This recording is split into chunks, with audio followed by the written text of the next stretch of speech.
On va parler formation professionnelle. Je vous présente les hiboux, pas les oiseaux de nuit, mais bien les petits frères et sœurs des pigeons et des poussins. Donc Arnaud Portanelli et Guillaume Le Dieudeville, bonjour. C'est vous qui avez fondé ce mouvement qui regroupe les acteurs de la formation professionnelle. Dans le viseur, le compte personnel de formation. C'est quoi le problème ? Alors tout d'abord, il faut noter que depuis que le compte personnel de formation est en vigueur, la formation professionnelle est bloquée en France. Pourquoi ? Ça fait maintenant un peu plus de 4 mois. Si ça ne vous dérange pas, je vais replacer un peu le contexte. Il y a maintenant un peu plus d'un an, en mars 2014, une loi a été votée. Elle est au cœur d'une réforme sur la formation professionnelle portée par le président de la République.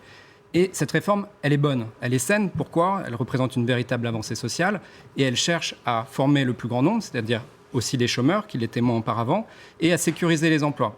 Donc sur le papier, la réforme est très saine. Or, le 1er janvier 2015, la loi est appliquée. Et depuis, tout est bloqué. Alors, expliquez-nous pourquoi tout est bloqué. On a du mal à comprendre. Oui, alors, c'est très simple. Je vais donner des chiffres qui sont très parlants. Sur 4 mois en 2014, à la même période, début d'année, il y avait 200 000 personnes formées. Sur 4 mois depuis la réforme, depuis le 1er, il y en a 600 à l'heure actuelle. Ah oui, c'est ça. Donc 200 000, 600, je pense que les chiffres parlent d'eux-mêmes. Concrètement, mais à cause de quoi, en fait ? C'est ça qu'on n'arrive pas à comprendre. Alors, concrètement, c'est une bombe à retardement, ce qui va bientôt exploser. Les problèmes sont assez simples. C'est que, premièrement, les gens ne trouvent pas les formations qu'ils désirent. Voilà, donc à l'heure actuelle, les formations les plus populaires des 7 dernières années, c'était les formations linguistiques, puis la bureautique. Oui. La bureautique ne fait plus partie des formations qui sont proposées dans le cadre du compte personnel de formation, ce fameux CPF. Et les langues, elles ont été sélectionnées, et il y a seulement l'anglais, l'allemand, l'espagnol et le français langue étrangère, mais seulement en passant des tests, ce qui ne correspond pas à la réalité du marché. C'est-à-dire les gens veulent souvent faire de l'anglais par rapport à leur métier, par exemple l'anglais du journalisme, l'anglais du tourisme, par exemple, c'est quelque chose qui marche très très bien, le tourisme en France, ils ne peuvent plus. Ils sont obligés de passer un test, donc avoir de prouver leur niveau, ce qui n'est pas forcément logique quand on est par exemple débutant. En fait, si je comprends bien, toutes les formations qui étaient proposées dans le DIF jusqu'à présent n'ont pas été transposées dans le nouveau système. Exactement. Mais donc ça veut dire que techniquement ce serait possible ou c'est juste une volonté ? Techniquement c'est possible. Ce n'est pas une volonté absolue non plus, c'est un problème de mise en place. C'est-à-dire que pour des raisons, on imagine, de calendrier électoral ou politique, cette réforme a été faite dans la précipitation.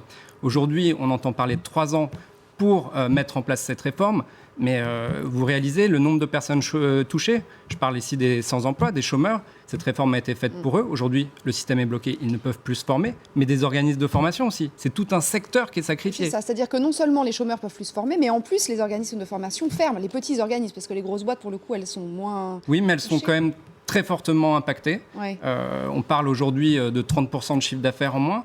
On imagine que 50%, si ça continue à ce rythme-là, 50% des organismes de formation risquent de fermer leurs portes dans les prochains mois. C'est énorme. C'est énorme. C'est un vrai secteur qui est... 150 000 emplois, donc si on en enlève la moitié, ça fait beaucoup de personnes au chômage. Jérôme, quand vous entendez Guillaume Le Dieudeville qui dit le problème c'est que on demande, les organismes de formation disent qu'il faut 3 ans pour transposer vraiment la réforme et qu'elle a été votée, elle a été mise en place 6 mois plus tard, ça vous inspire quoi ? Mais ce que je trouve intéressant dans ce que vous dites, c'est que les grandes réformes de François Hollande depuis qu'il est président de la République, ça va vers une personnalisation des droits. C'est vrai pour la formation, c'est vrai pour la pénibilité, pour les retraites, c'est vrai pour les droits au chômage, et que tout ça, normalement, est censé se retrouver avant la fin du quinquennat dans un dispositif plus large qui s'appelle le compte personnel d'activité, qui a été qualifié par François Hollande lui-même dans son intervention sur Canal+ il y a une dizaine de jours comme la grande réforme sociale de son quinquennat.